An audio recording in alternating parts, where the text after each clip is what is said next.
Do it again? Yeah. We're going to make this simple to play. Yo, fuck you, G. You know what I mean? You're in the corner watching. Yo, fuck you, nigga. Yeah. Yo, we're going to make this simple to play. Yo, this is Chuck Child of WBLS and Power 88 in Vegas. And you watching live at the barbershop. You suckers. Bang. Ready? I think we got one. Holding bang, got time. We got one.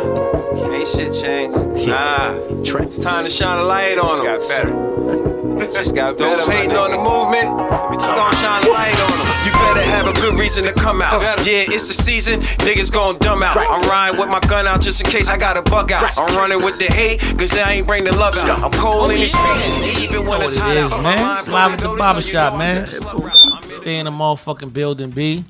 It's a lot going on, know what I'm saying? Rest in peace to Pop Smoke, man. Word. Know what I'm saying? We got a special guest, know what I'm saying? Yeah, we here, son. DJ motherfucking Chuck Chill out in the building. What up? Yeah, I'm here, son. What's good? What's good with it, turkey bacon? Yeah.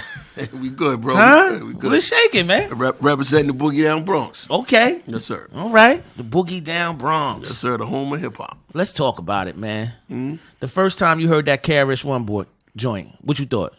Wow. I'm going to take it to you even further, man. Let's go back. Word. Scott LaRock came and knocked on my door and brought the shit to my house. Mm-hmm. He was like, yo, I got your name in the song. So, I was like, word. So then he had a cassette of it. So I went back to the car. He played it. I said, I got you. Mm-hmm. And the rest is history. It got a little hectic for the crib because niggas was knowing where I was living at. Yo, that nigga Chuck live right there, son. You know what I mean? So niggas was knocking on the door. My parents was bugging the fuck out, like, what the fuck is going on? I had the apartment downstairs. Okay. There ain't no motherfucking Chuck Chill Out live here. There's a Chuck here, man. Ain't no chill out. Yeah, my pops understand what the fuck was going on. But eventually he caught on to it. You know what I mean? But yeah, man, Scott came to my house, man, and knocked on my door. And, a couple people came to my house. L Cool J came to my house. Okay. Shout out to L. And Audio 2. The Deuce Audio. Yeah, them niggas knocked on the door. Now niggas knocked on that door. They want to make sure their joint was going to spin. Keep going. Yeah, you know what I mean? I know you could keep going. Yeah, we go on and on and on, but then they got hold of the phone number, calling 2 or 3 o'clock in the morning, MC Light, and, then once I got to meet Scott and I got to meet Chris down the line, you know what I mean? And his brother. And, we go on and on and on after that. But, it was, I broke so many people over the years. Okay. Slick Rick lived on the same block as my girlfriend. I ran into him in the goddamn supermarket. And he telling me I'm Slick Rick. I'm like, get the fuck out of here. So he goes, yo, man, come back to the crib. And he's playing me Mona Lisa, Children's Story, and The Ruler's Back, a good 5 years before it came out. So I begged him to death to give me The Ruler's Back. Okay. So he gives me a cassette of this shit. And the rest is history, man. So, you know what I mean? So, it was, I was just, I loved the music, so I was just doing it to be doing it. But I didn't realize, we was breaking icons. Okay. Because, I love, because I'm from, my area uptown is Northeast Bronx, so I'm from the era, I had DJ Breakout, 45 King in my neighborhood, DJ Doc LaRock. I used to watch those cats when I was growing up. Okay. I mean? So, I was in love with the music and the break beats and the whole nine. You know what I mean? So that's how I went. That's how it was. Well, let's talk about that, the break beats. When you rock out to one of those, you know what I'm saying, and you see them, how the people vibe in the party. But that's the foundation that people don't understand.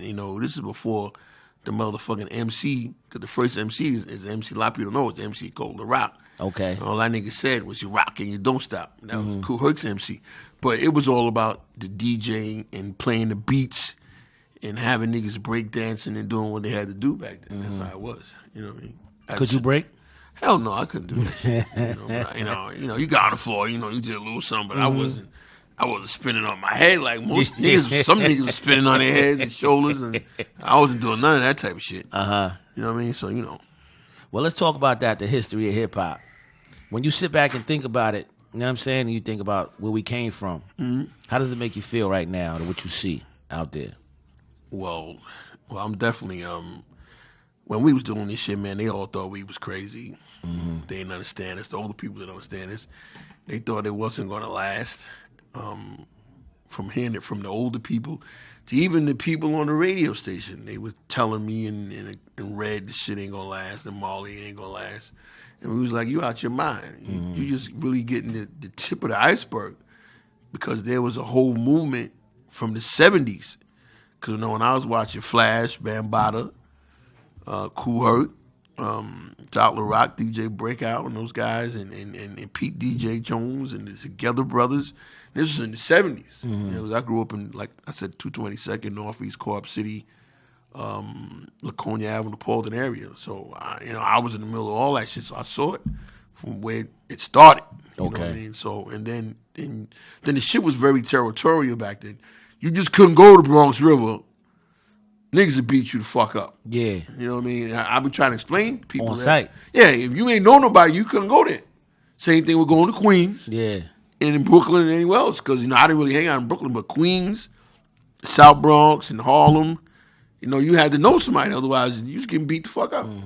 They don't understand that shit. But I remember going to them flash parties, and them Casanovas was all over. And if you ain't know nobody, you was getting robbed. Yeah. Same thing with them Zulu Nation parties. You know what I mean? But, like I said, it wasn't for my man Breakout. That's how I got to meet Flash and Kool Herc and Bambaataa from him. You know what I mean? So, that's my dude still to this day. That motherfucker ruined my life. Every time I see him, I tell him that shit. We laugh. You know what I mean? Need to get him up here and talk to him, man. Okay. I can connect you with him with no problem. We're going to make that happen. Yeah, his story needs to be told. We appreciate that. That dude there, man, he, what I mean, the mighty Sasquatch, this, and nigga had two 18-inch woofers in an oil barrel, along with subwoofers. Dumping. Yeah, and the train horns that, we stole from the 2, the 4, the 5. And that nigga would blow you the fuck out the room. And that shit was mind-boggling to me back then, you know what I mean? But, that's my dude. I love him to death, man. That's my dude. Well, let's talk about, the power of it. You know what I'm saying? The first time you got some equipment, what did you have? My first tables were just the Gerard joints. My man Bentley B had them, and he was like, "Yo, you can't play on them shits. They still had the spindle in the middle." He was like, "Oh, you can't. No, we can't. You can't. Niggas laugh at us." So I bugged my mom's. She bought me some SO 2000s. They were the worst shits ever, but they look better than them garage with the spindle in the middle. But yeah, she bugged me to death. I bugged her to death for them shits, and she got them for me. And we in the club playing. You had to push that shit for it to, you know what I mean? Because it didn't really have, the motor wasn't that strong, so you had to get it. Yeah, because the 1200s were expensive back then. Okay. So we got the SO 2000. They were like 5 and change, but the 1200s were like 1300. Okay. The real ones were like 1300 back then. She was like, "I'm not getting those. I'll get you the $500 ones, and then you keep calling it a night, nigga." Yeah. You know what I mean? Keep it pushing. Yeah, you know what I mean? So I ran with that. Make it work. Yeah, one thing led to another. So now, once you buy the tables, you got to buy the records. It's not the records that's running us.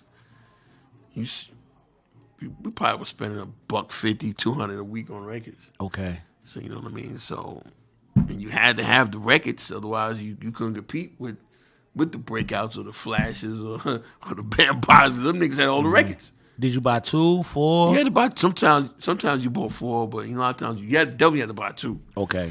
But everybody was going to a spot called Downstairs Records. And Rock and Soul. Those were the main 2 ones that I remember going to. And then we had Brad Record in my neighborhood on 219th and White Plains Road. Did you have a favorite? What, record store? Yeah. I went to all 3 of those 3. Okay. And just went dicking. I mean, one night I saw flashing downstairs. I said, anything that nigga pulls up, you pull up. Straight cheese. Everything he pull up, you pull up. Right? Because that shit was funny. And then when I got close with Breakout and 45 King, they were telling me the names and shit. Because back then niggas was scratching shit off So you can't see. Or putting white out on it, you didn't know what the fuck it was. You know what I mean? Because they didn't want you, but you couldn't hide the cover. When you saw the cover, you knew what it was. But they wouldn't let you see the cover. They bring it up so far and pull the record out. You know what I mean? But that's how it was back then. You know what I mean? Yo, that was a like a ninja move to me. Watching a DJ. Know what I'm saying? Yeah. Like, how does your mind equate to say, all right, in this crate, I got whoop, whoop, whoop, and when them fingers start going like a typewriter, you pull up that record. Well, to me, I lined them up the same way I lined them up in the house. Okay. So I knew where they were. So I just grab right what it was. Because it was different way. It fucked my whole sequence up. Okay. But put this to crate 1, here, go ahead, 2, 3, 4. But it was like, you would come with like 7, 8 crates. You had to have a lot of records. Yeah. Because you came 1 or 2 crates, niggas was laughing at you. You ain't got no joints. Uh-huh. If you had 7, 8 crates, and then Bambaataa took it to a whole nother level, nigga came with like 50 crates. And he was like, damn, how the fuck, you know what I mean? How you know what's what? You gotta have a mob of niggas to do that. Yeah, Flash used to come with like 20 crates. They took it to a whole nother level, you know what I mean? Because they was, it was like, damn. But watching those guys, man, they were foundation of the whole shit. You know what I mean? People don't understand. Without them, wouldn't be no motherfucking hip hop. Facts. You know I remember the first time I heard that Planet Rock. You know what I'm saying? I was a youngster. I grew up in Mount Vernon. Yeah, okay. So we go in the community So center. you remember DST playing in it? Oh man, in the we boys going club. back. We going back. Yeah, I was in it. I snuck in the boys club and stole some. I was in it. What was that? So you remember? Chocolate So milk. you remember how it was? The Bronx was fighting Mount Vernon. Yeah. Mount Vernon was fighting New Rochelle. Word boy. New Rochelle was fighting White Plains. Word boy. That shit was. And I be telling niggas, they be looking at me like, the fuck you talking? Like that shit was boundaries back then. Yeah. Niggas found you with some, beat that nigga the fuck up. Because that shit was so close. You know what I'm saying? You knew a nigga. If you knew somebody, he was good. But if you didn't know I'm nobody, saying, but you knew that nigga was from the Vernon. Yeah. And you knew that nigga was from Nauru. because you had DST. What was the other cat? I can't remember his name. Was it Rob or something? Yeah, all the equipment up there. He did a lot of Mount Vernon parties, but it was him and DST was up there all the time. Because DST was from Edenwald, so he was up there doing a lot of parties. But that boys club was off the meat rack. Shit was crazy. Well, stuck it in many nights. Couldn't tell me nothing, boy. So you remember going to 4th Street Park in the summer? Come on, man. I grew up in the project. All right, so then you Building saw 70. Then What up? you see Gus Williams out there, Ray Word. Williams. Get your little autograph. The McQuaid brothers. Yeah. Shit was off the, what? In the summertime? Off the meat rack. Hot dog truck. Off the meat Yo, rack. Joe, what up, man? Yeah, Let me get that mustard, B. Everybody would be out there on a Saturday and Sunday in the summer. Reggie Jackson, all What? them It dudes. was crazy. It was crazy. WBLS. It's crazy. It's crazy. It's crazy. Yeah. You talking This shit is early 80s. 81, 82. Yeah. It's hip hop. Yeah. See, you know what's crazy? Me and you don't know each other, but we know each other. Yeah. So we come together and connect on a certain level. You know what I'm But saying? we might know some of the same people. But we know, that's what I'm saying. Yeah. So that's what makes hip hop so great. Yeah. Cause it's like you talk about it, you get excited. You like, oh, I remember that. Whoa. Remember such and such pulled up with the whoa. You like, oh, you was there. Believe that. That's our era. Yeah. You know what I'm to me, that was saying? the best. I met the world. Yeah. But you also got to remember, it was territorial and it wasn't worldwide then. Once it came downtown, then it went worldwide. You know what I mean? This is before Planet Rock. Matter of fact,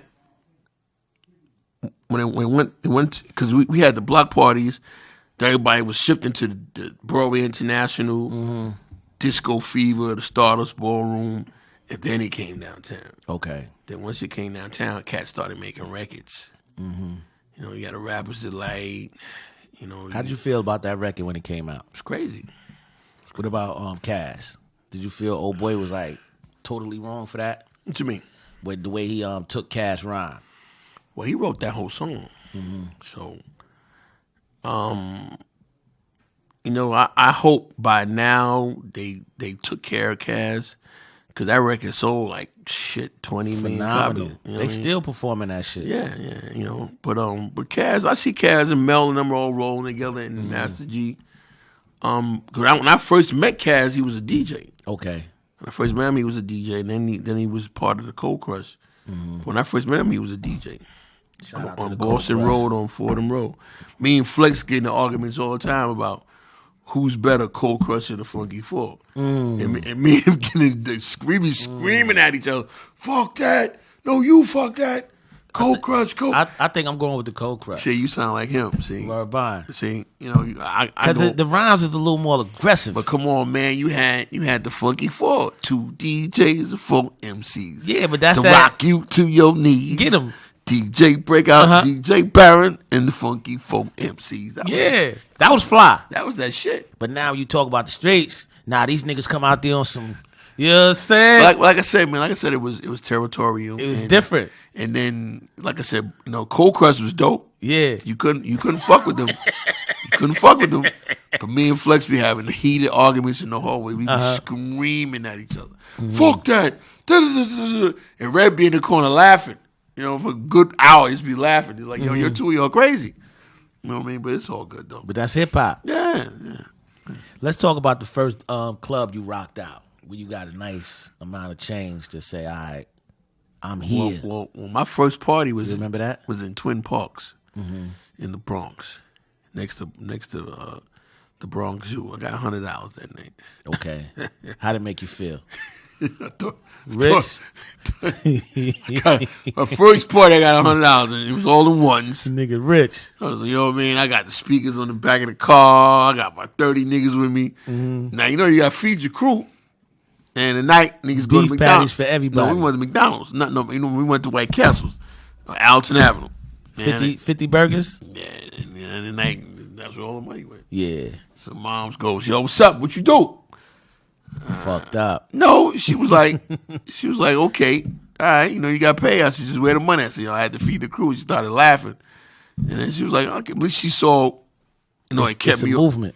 Yeah, it kept me off the corner, you know, because a lot of my friends were robbing and killing and shooting people, and a lot of my friends are dead and in jail still to this day. Facts. But that shit kept me off the corner, my brother. You know what I mean? So I could at least say that.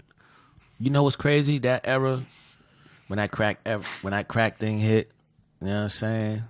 I know you witnessed it because you're a little older than me. Yeah. I saw women that wouldn't give you no pussy, give it to you for that shit. That grew up in the neighborhood. I was like, that bitch used to be incredible.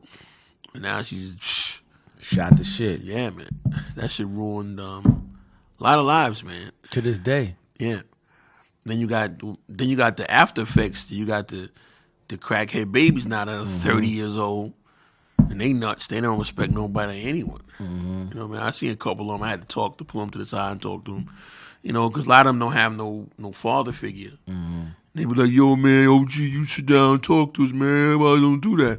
I said, look, man, I'm just trying to be some type of mentor to you, so you have somebody to talk to. You know what I mean? Because I had that, so it's my duty to pass it on to you. Yeah. You know what I mean? So, but you know, a lot of those cats, man, you know, they cool. You just got to sit and talk to them. You know what I mean? You know, once you talk to them, you know, they just want somebody who they could talk to. Because they tell me that no one, their main thing is none of you old guys sit down and talk to us. That's what they tell me. And I go, wow, really? And be like, nah, everybody ain't like you. I'm like, damn. You know, somebody had to talk to them, so why don't you talk to them and give them some type of, you know, mentorship or help them out and give them some kind of advice of how to move in life or in the music business. You know what I mean? So I don't. So I know this is a question like, you know, I like to ask. You know what I'm saying? If you sit back, you close your eyes and you think about it, you be like, all right, what did hip hop do for me? What would DJ Chuck Chill Out say? Oh wow. Well, did a couple things for me, man. It kept me off the street as a kid, because my neighborhood was wild. Like I said, a lot of my friends dead or in jail, still to this day.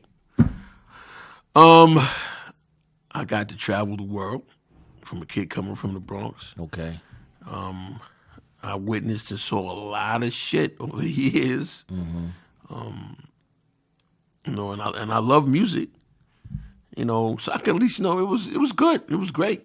You know, and you know, I like I said, man, you know, my whole thing was to stay out of trouble growing up. Okay.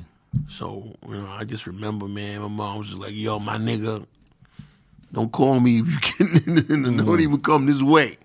You know, so out of respect for her, I stay out of trouble. You know what I mean? But It may sound a little corny, but that's how it was. But like I said, I got to travel the world. I got to meet a lot of interesting people. And still to this day, who I have relationships with. And I still do my parties. I travel the world and do what I got to do. So, okay. You know what I mean? So hip hop was good. Still is good. I still love what I do. Okay. Still love it. Well, let's take you on a little ride, a little journey. The only thing I don't like about it is these fucked up promoters. Like, oh my God. That's the bad part about the business. You need to pull out Slapping You Records. Yeah, you know, the night niggas got Curtis Blow stories. Yo, son, I ain't trying to hear nothing. That's why I got homie with me. Yeah. You know what I mean? Because he come with me to the clubs. They look at him and be like, oh, ain't fucking with him. He look like Slapping You Records. Yeah. CEO of this shit. When I do a party, he's always with me. Yeah. So, no smiling? No, because sometimes it gets stupid. Sometimes it gets stupid. Well, let's talk about a nice experience of saying, all right, some ignorant shit happened, but it ain't happened. What would be the worst experience you had as being a DJ to say, damn, why am I doing this shit? I never really had any. The only time it's bad experiences when you're dealing with a fucked up promoter. Okay. But like I said, man, you know, I've done a lot of shit.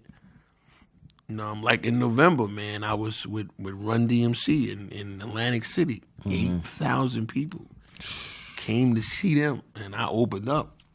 It was an honor, man. You know, and that was the last time I got to talk to Ronnie Ray before he passed. Okay. As a matter of fact, I was second to last because I physically talked to him, and then about a month later, he got sick of it. We buried him about 2 weeks ago. We buried him. But, you know, I haven't seen Ronnie Ray probably about 15 years that night. We hugged and talked.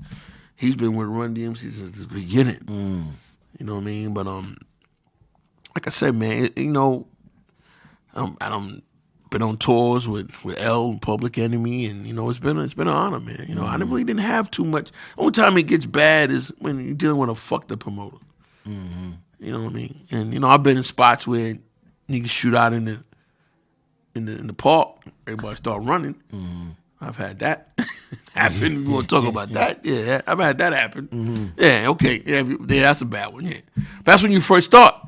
There's nothing you can do about that. I've been arrested too. Plugged into the light pole. What? Yeah, because every summer I do this thing called Old Timers Day in the Bronx. It'd be me, Red, and Flex up there, 216th and Barnes Avenue. You should come.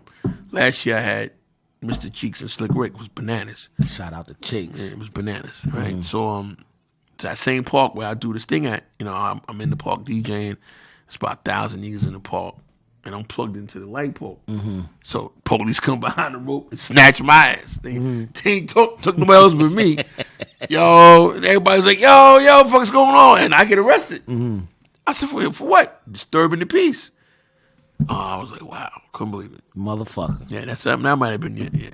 Them niggas took me to the 47th precinct. You know, all that wild shit. Yeah. Well, you know, we got some people in the barbershop. They want to know about the song that you're recording with MC Sticky. Oh, okay. Oh, yeah. Yeah. Yeah, that's the shit. Shout out to the niggas in the barbershop. All right, what up? What up, niggas? Yeah, what's up? It's about 10 people in it. Dumb out. We see y'all. No more shape-ups. Close. We like to do that sometimes. We like to shout out the niggas in the barbershop. Nah, that's all good. You got to do that. Nigga ain't hanging out with us. Yeah. But what's up with the new recording? Well, we did that song a couple years ago. To my about that song? Okay. Yeah, I believe so. We did that a couple years ago. Because, you know, Sticky is the ultimate hype man to the stars. I'm going to see him Sunday. I'm going to be in the studio with him Sunday. Shout out to Sticky. But, shit, man, I known Stick probably 25 years. I got him signed to Fat Wax when he did Shake With Your Mama Gay. Okay. So me and him go back. But he's the ultimate hype man. That nigga's no joke. Yeah, he's the best at it. It's only two at it. It's him and Fat Man Scoop. Okay. Well, the rest of them niggas is whack. Dumb out. Fat Man Scoop and Ziggy in the Hoods. The best two hype men in the business.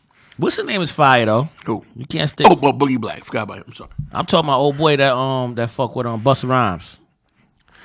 Oh, yeah, I forgot about him. Yeah, I forgot his name. Light skin goon. Yeah. Yeah. I forgot about him. But He's he's part of He's part of Busta, but Sticky comes with me when I do a party. Okay. He's, on the mic with me. You know what I mean? You got to understand, you got a hype man for the DJ. Yeah. And you got a hype man for the rapper. I think you're talking about the DJ. It's a big difference. Yeah, it's a big difference. Yeah. I can't, what's his name to be with Busta? I can't remember his name. Oh, shit. Start with an S. Hit you with another laying, so what you saying, yo? Spliff, yeah. Spliff star. Yeah. He's no joke. He's no joke. He's in there going like that. Yeah. I was in the motherfucking tunnel that night that they brought that record back, and that shit was a feeling. Yo, bro, that spot, that tunnel. Big shout out to my man Gene and Bill. He did security at the tunnel for years. I told you he looked like the nigga that told me take that chain off, shorty. Like, I'm good, man. Yeah, that spot was wild. He said, all right. That spot was wild, son. All right. I'm like, I'm good, B. Got a lot of niggas in here. I seen a lot of niggas get beat up in that shit. Shout out to Harlem. You know what that? I seen a lot of people get beat up in there, son. Thinking they tough. Yeah.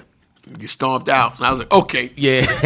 I was like, okay. But you got every borough and niggas from out of boroughs in one spot on a Sunday. Woo! Shit was bananas. But Let's talk about it. But I met the world in there, though. But before the tunnel, you had the Roxy's. The Roxy's was the same way. Roxy's was official. I used to fuck with like the Muse. But the Roxy's had shit like that. The Roxy's had Madonna in there. Yeah. Mick Jagger.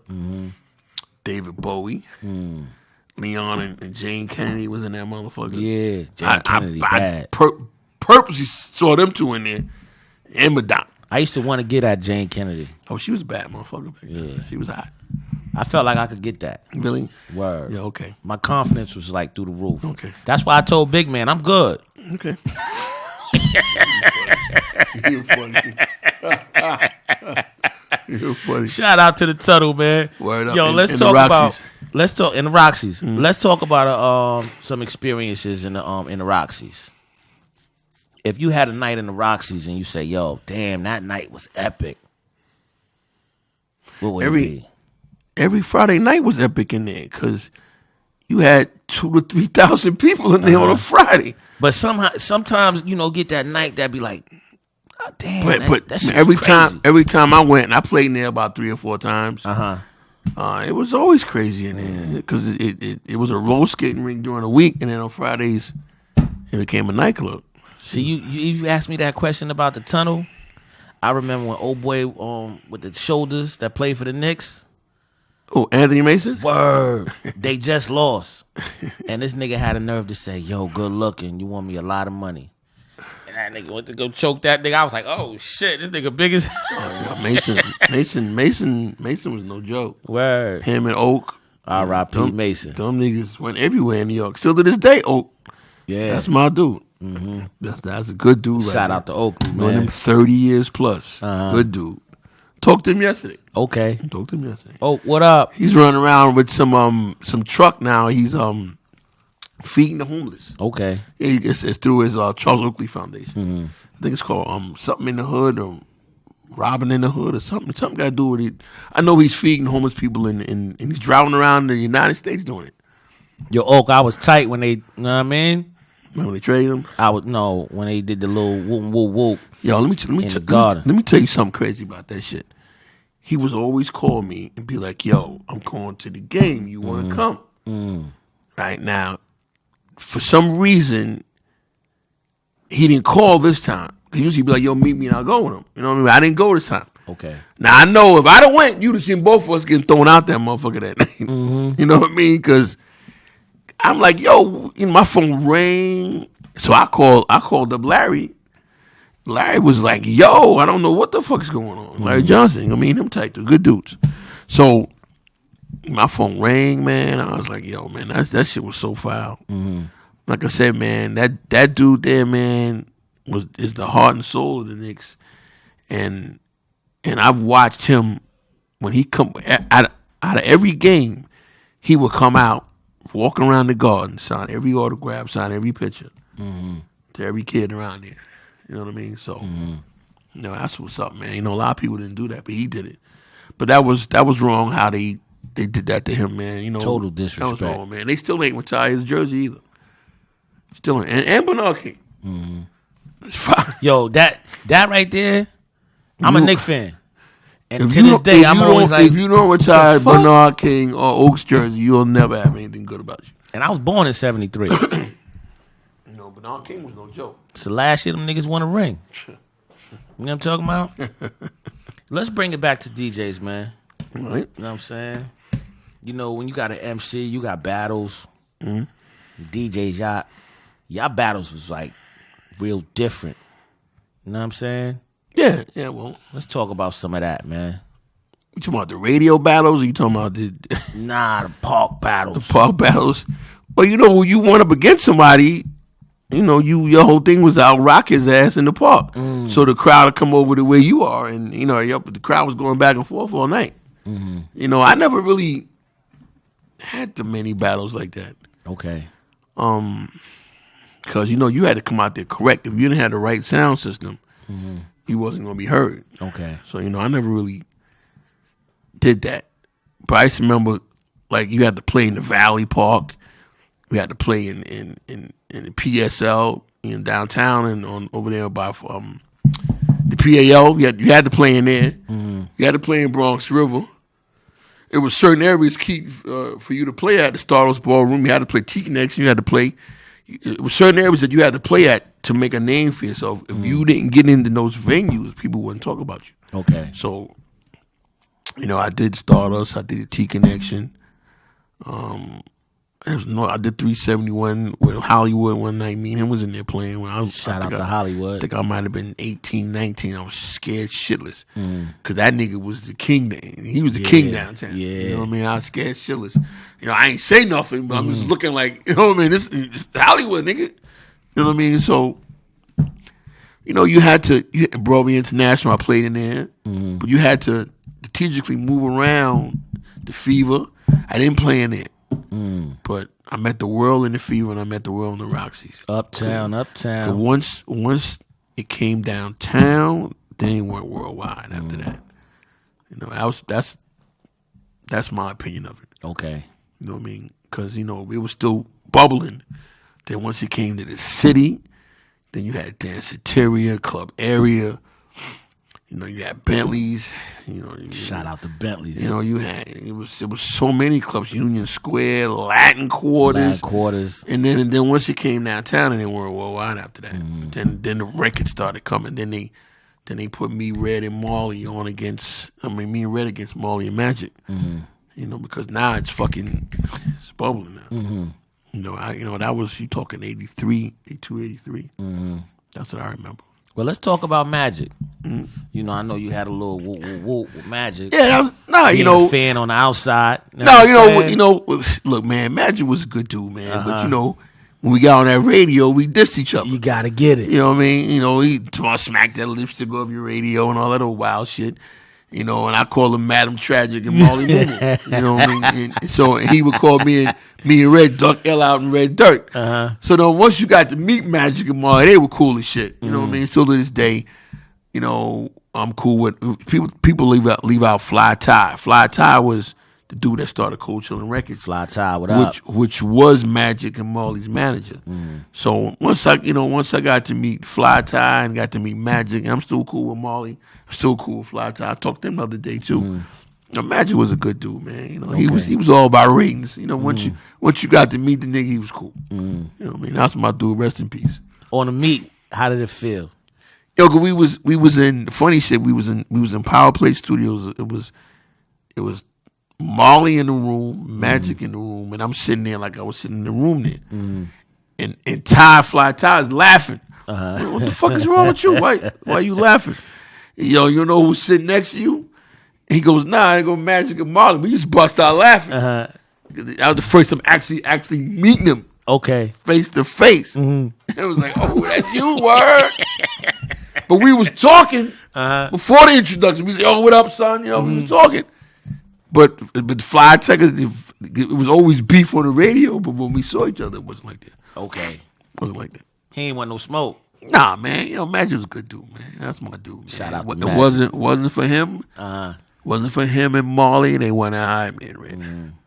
So, let's talk about the first job you had at radio. Were you nervous when you first got up to the radio station? Because that was a big platform. Well, you got to understand, like I told you, man, I was always DJing. So when, we was always moving around, hanging out in the city. And then when I met Barry Mayo and the Roxys, me and Red was standing there. He hands us the card. Yo, I want to put this shit on the radio. Get the fuck out of here. You don't know what you're talking about. So I'm looking at the card going, Barry Mayo, general manager, RKO. I said, when I put the shit in my pocket, I ain't paying no mind. Next day, Red calls me, yo, it's real. Let's get the fuck out of here. So I went down there with my tape. I went one time, I went 2 times, I went 3 times. So the chick got up and walked away. So I walked down the hallway. I said, where's Barry Mayo's office? So I run into Chuck Lennon and Bob Slade. Okay. And I'm like, yo, is this the WABC Chuck Lennon? And he goes, yeah, it's me. And I'm going, yo, I grew up listening to you on WABC. So he said, what's up, young blood? This, you know what I mean? So he goes, go to the right, knock on that door there. So I knock on the door, homie's sitting in there with a screen like this, watching the hallway.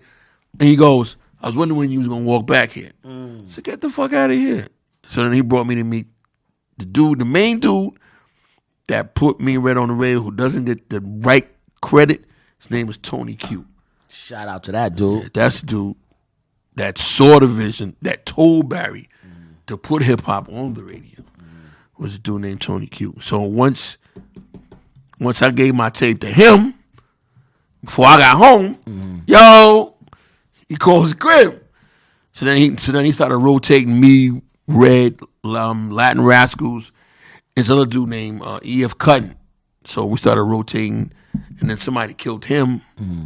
He used to drive cab at night. Somebody shot him in the head and killed him.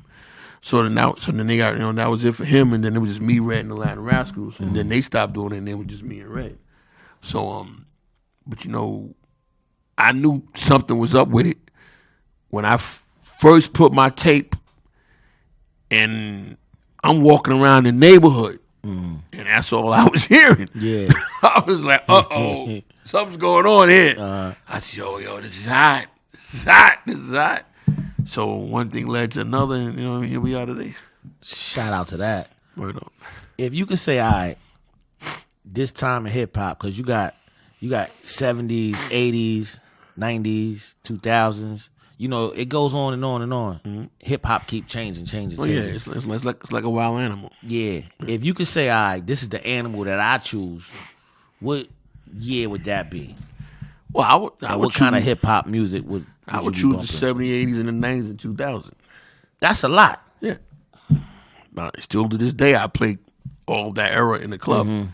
Like I can't play that young shit from my audience because them niggas are gonna sit down. Like, what the fuck are you doing? Fuck you doing, Chuck? What is that? Come on, money. Come on. Like, get that shit out of here. You know what I mean? It all depends on who it is. You know what I mean? But rest in peace to Pop Smoke. That dude was getting ready to go on a 40-city tour, man. Word. 40-city tour, man. I looked on his page. I was like, oh, shit. And I didn't realize he had a big following. I didn't realize it. Yo, that kid was hip-hop because he had the dancing, he had a voice, and he could rap. When I first heard him, I thought it was 50. Facts. I first heard him, I was like, Facts. 50, that sounds like 50. When I heard that little, the window shine, I was like, was that 50 in the... Yeah, I thought when I first heard him, I thought it was 50. Yeah. Word. That kid is all right, man. Yeah. He had that little, you know what I mean? Yeah. Let's talk about that. Where did the dancing go, my nigga? Because right now, if you dancing... No, they don't dance. They be in the club doing this shit all night. Yeah, where that shit go? I don't know. Some chicks... I don't know. I know one night I hung up with one of my younger cousins, and I'm like, yo, you don't see them bad bitches over there?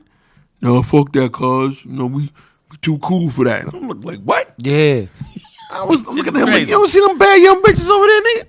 Yeah. Fuck that, cuz. Nah, we chilling. We with my crew. I'm like, come on, man. You better go over there and holler at that. But that's our era.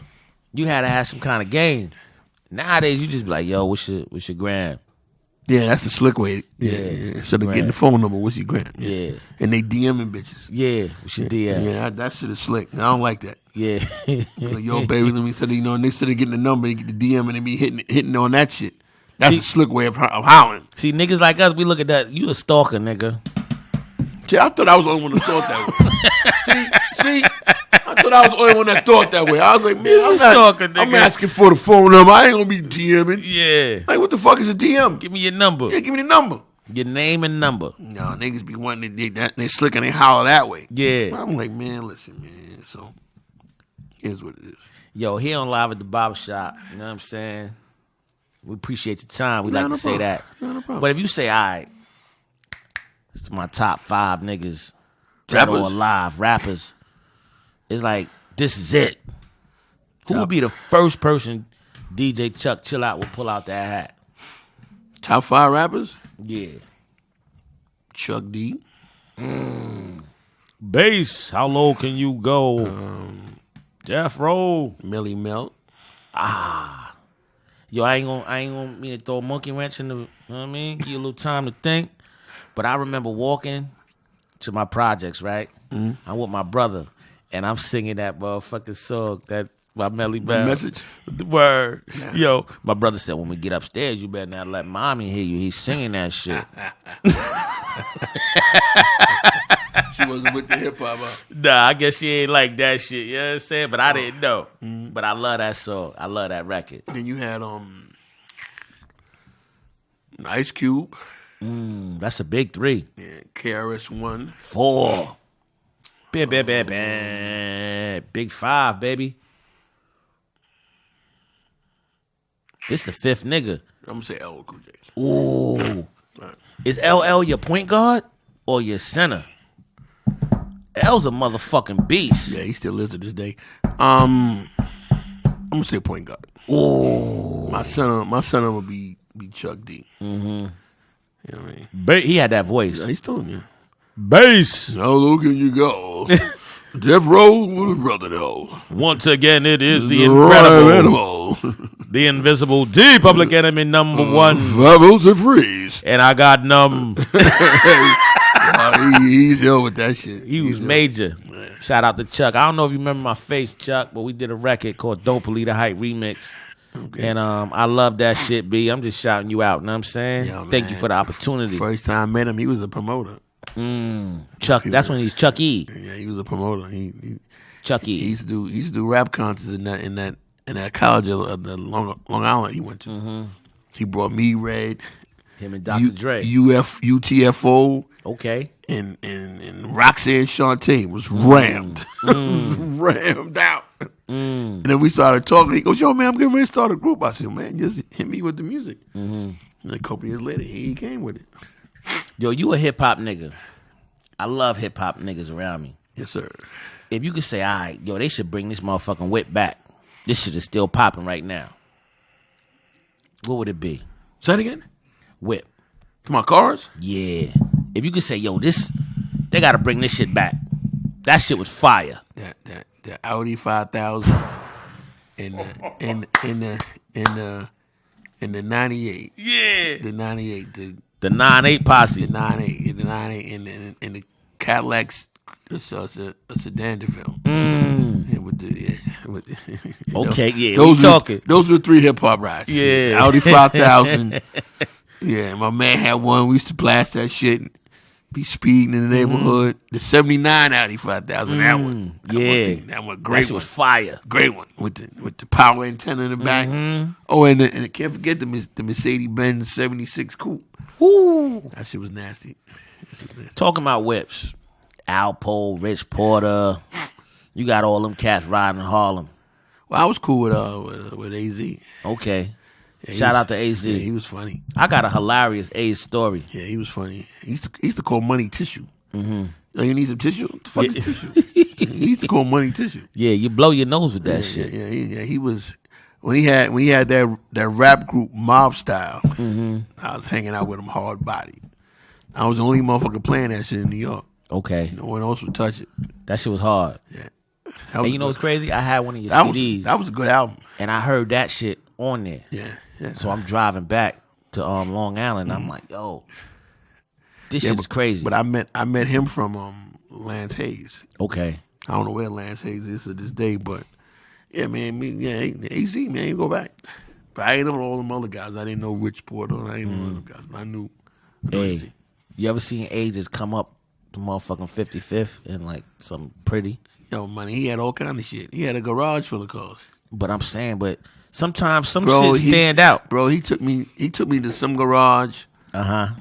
On 145th Street. Okay. And the whole top shit was his shit. He said, which one I'm going to take? I said, these all yours? Yeah, he just grabbed one and took it. Yeah. I was like, oh, word? It's like that? Paper. Yeah, but you know. That's how it was in the 80s. Yeah, shit was different. He was getting money. Yeah. He was getting money. You know what's crazy? I think these young boys really don't think that shit was like that. Because they feel like every generation feel their generation is the shit. Yeah, but you know. That shit was different. You know, all that's cool, man, but it ain't cool. You poisoning your peoples. That's a fact. You know what I mean? So it's a whole nother level to it. Yeah, man. You don't think you doing dirt. But then when you see what the results of what you did, you know, I never did that. So, you know, I was blessed to do my music and make my money that way. But you know, everybody that's in that life, you know, it's either one or two things will happen. Either somebody gonna kill you or you go to jail. Yeah. And that's a fact. Nothing good comes out of that. Yeah. I don't know no cats that got paid and they're still walking around to this day. I haven't met one yet. Cause you know what's crazy about that? Even if you got unscathed and didn't do no jail time, you got affected somehow. Oh, yeah. Maybe you got robbed. Oh yeah, believe that. Something happened through that. A gun on you. Yeah. Yeah, but you know, I never did that. So, but I knew a lot of people that were doing it. Mm-hmm. Shit is crazy. Yeah. Yo, this is Live at the Barbershop, man. We got motherfucking Chuck, in the building, baby. Chill out in the building, son. Come on, man. Come on. Let's do it. Let's do it again. Come on. Right. Yo, if you can say, this is Live at the Barbershop is my last stage, and I want to give some, you know what I mean, some knowledge to the shorties coming up. What would you give to these youngsters? Well, if you want to do your music thing, you know, you got to eat, drink, and sleep it, because I'm still doing it. Okay. So you got to do it at a whole nother level to compete with what's going on around you. Mm-hmm. You know, you can't give up no matter what, and you can't stop no matter what. If you really want to do this, anything you do in life, you cannot give up. You can't stop. You got to keep fighting and keep doing it no matter what. No matter what anybody says, your girlfriends, whatever. I don't lost more chicks from this shit. Telling me fuck this shit. No, fuck you. You can't stop no matter what. You gotta eat, drink, and sleep it. Okay. That's my motto. If you had a dream club, you know what I'm saying? I don't know if you watch Power. Yeah, I watched it. Okay. I watched it a couple times. If you watch Power and you had your James St. Patrick club, you know what I mean? Mm-hmm. This is your baby. What would it be, and where would it be? Well, it's got to be downtown. Holla. It's got to be in Manhattan. Let's talk about it. You know, Manhattan is the mecca, is the melting point, and where everybody comes and parties. You know what I mean? So yo, the barbershop closed, B. Why is everybody trying to bust in the motherfucking door? Chuck, why they trying to get up in here, baby? I don't know, man. They mad loud, son. Ain't no more shape-ups, B. Ain't word up. Nah, man, we got Chuck in the building, man. Knock it off. So, let's talk about it. Yeah, you know, like, Manhattan is the melting pot. So, you got the Bronx, the Queens, Harlem, you know, New Jersey, New Rochelle, Connecticut. They all come to Manhattan. Everybody, like I said, the Roxy's was the ultimate. To me, that was the Rolls Royce of all the hip hop clubs. Okay, because you had everything coming there: white, black, Spanish, Chinese, Japanese, Korean. They all was in one area partying, and it was a nice atmosphere. I met a lot of good people in there, and that's why. So would you have more of a suit and tie spot? No, I want somebody that would come more of a casual. Timberland spot. Casual? No, casual. Lounge style? Yeah. Hot wings and all that? Yeah. That's the only thing that was missing was food. But come hear some good music, see some fly women, have a good time, and go home. Because chicks love food. Oh, believe that. Yeah. Especially some shrimp and fry. Oh, yeah. Shout out to the big women. Yo, let's throw a monkey wrench in this thing. Yo, you stupid. Big women or little women? Nah, I don't like nothing big, son. Nah. I don't want nothing big, son. Old school niggas don't like big women. Nah, son. Nah. Most old school niggas don't like the big bitches, son. Nah, I don't want nothing bigger than me, son. I ain't mean to call them bitches, but... Yo, I want nothing big, son. No, you can't do it, son. I can't do it. I like them like this. They nah, son. You dance with them in the club? Nah, son. Nah, I can't do that. He said, not me. You're not going to talk me into that shit. Nah, son. Can't do Bass, how low can you go? Can't do that one, son. No. Word. If she's bigger than me, it's a problem. It's a problem. Now, if we was married and you got that size, it's different. But I'm not going, hey, baby, let me get some of that big shit now. We're not doing that. No, Yo, oh my God. Yo, this is live at the barbershop, man. You see what we do in the motherfucking barbershop, man. Word up, son. Word. We got motherfucking Chuck Chill Out in the building, man. Yes, sir. Let's talk about radio. Okay. You know what I'm saying? If you said, all right, this is your best way to get on the radio, what would you tell a youngster that's really trying to get to that next level? Well, right now, radio is a little difficult because you got to know somebody to get into that building or anywhere you go. If you a DJ coming up, you got to make a name for yourself in the street for them to actually reach back and hire you. Because, you know, you got a zillion cats want to get on that radio and do what they got to do. But you still got to know the music.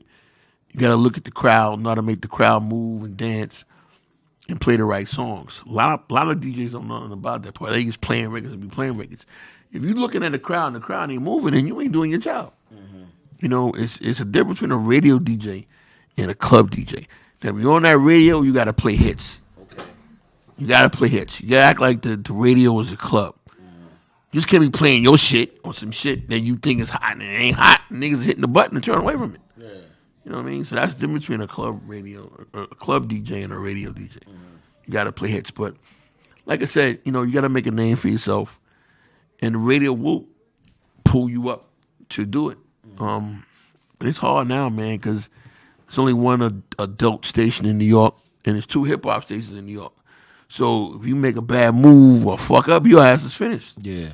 Party done. Yeah, because it ain't like before you had kids, you had BLS, you could bounce back and forth.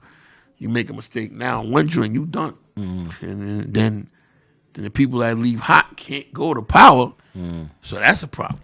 So you got to stay tight and rock out.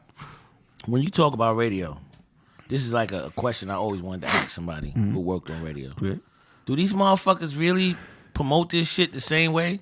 Because you see when a commercial come on and you click to the next station, that commercial's on. You click to the next. Well, do they play all that shit at the same time? Well, it all depends on what comes up in the log.